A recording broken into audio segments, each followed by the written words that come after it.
সপ্তাহের শেষ কার্যদিবসেও সূচকের ঊর্ধ্বমুখী প্রবণতায় দেশের প্রধান পুঁজিবাজার ঢাকা স্টক এক্সচেঞ্জ ডিএসসির লেনদেন চলছে। এই মুহূর্তে লেনদেন পরিস্থিতি জানাতে চলে যাচ্ছি ডিএসসির অফিসিয়াল ওয়েবসাইটে। দর্শক, যদি বলি যে গতকাল শেষ যে কার্যদিবসের আগের দিন, সেটি কিন্তু বুধবার, আমরা দেখছি যে ঊর্ধ্বমুখী প্রবণতায় কিন্তু লেনদেন ছিল।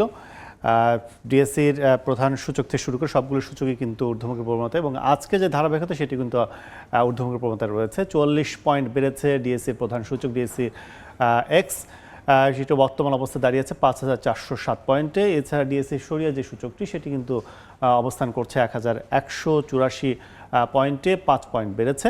এছাড়া 9 পয়েন্ট বেড়ে 2095 পয়েন্ট অবস্থান করছে ডিএসসির বিশেষায়িত সূচক ডিএসসি 13। এখন পর্যন্ত 239টি প্রতিষ্ঠানের বলা চলে যে শেয়ারের দর ঊর্ধ্বমুখী অবস্থায় রয়েছে, 74টি প্রতিষ্ঠানের নিম্নমুখী এবং অপরিবর্তিত রয়েছে 77টি প্রতিষ্ঠানের। সেক্ষেত্রে ঊর্ধ্বমুখী প্রবণতা কিন্তু এখন পর্যন্ত আমরা দেখছি যে বাজার মূল্য দাঁড়িয়েছে, প্রতিটি শেয়ার যে পরিমাণ শেয়ার হাত বদল হয়েছে তার সর্বমোট বাজার মূল্য আমরা দেখছি 347 কোটি 41 লাখ টাকা। এছাড়া শীর্ষ যদি আমরা দেখি যে টপ 20 যে প্রতিষ্ঠানগুলো রয়েছে, তার মধ্যে প্রথমে আমরা দেখছি যে বাংলাদেশ ব্রিটিশ আমেরিকান টোবাকো প্রতিষ্ঠানের শেয়ার দর প্রতিটি বিক্রি হচ্ছে 327 টাকা 50 পয়সা, সর্বোচ্চ মূল্য ছিল 331 টাকা।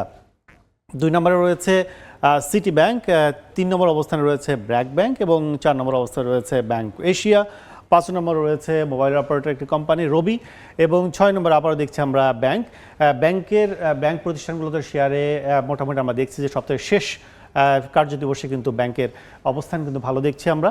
প্রায় কয়েকটি প্রতিষ্ঠান, ব্যাংকিং প্রতিষ্ঠান কিন্তু প্রথম 6-এর মধ্যে কিন্তু আমরা দেখছি যে 4টি কিন্তু ব্যাংক প্রতিষ্ঠান।